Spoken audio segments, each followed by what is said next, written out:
نجیر غفوری هستم. بریم از اولین مدل شروع بکنیم. این مبدل هادرون مدل A08-1 هست، مخصوص اتصال به سوکت های دو پین تیغه‌ای آمریکایی که دقیقاً برای آداپتورهایی مثل آداپتور آیفون 5S و امثال اون استفاده میشه. حد اکثر ولتاژ 250 ولت و جریان 10 آمپر چیزی که این مبدل از هادرون میتونه تحملش بکنه. جنسش از یک پلاستیک بسیار با کیفیت و با کوالیتی بالاست.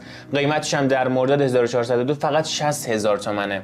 علاوه بر این وقتی میزنید به برق یک LED سفید داره که دورش روشن میشه و خیلی هم شیکه. دومین مبدل A10-1 هست، مبدلی که مناسب آداپتور مکبوک، لپتاپ، تبلت یا هر چیزی که دو شاخه سپین داشته باشه هست. این مبدل هم دقیقاً مثل مدل قبلی جنسش از یک پلاستیک بسیار محکم و با کیفیت بالاست. ماکسیموم جریان انتقالی 16 آمپر به همراه ولتاژ ورودی 250 ولت رو میتونه ساپورت بکنه. اگر قصد خرید مبدل برای آداپتور گوشی موبایلتون رو دارید و همیشه نگران این هستین که اگر شب تا صبح یا یه تایمی که میرید میخوابید یا میرید بیرون گوشیتون رو بزنید به شارژ ممکنه گوشیتون آسیب بزنه، خوراک شماست. مبدل تایمردار هادرون که روی 3 تا تایم 45 دقیقه، 1 ساعت و 30 دقیقه و 3 ساعت میتونید تایمرش رو ست بکنید و بعدش با خیال راحت اون رو ول کنید، چون روی تایمی که ست کردین خاموش میشه. پس دیگه با این مبدل تایمردار هیچ وقت نگران این نباشین که گوشیتون رو شب تا صبح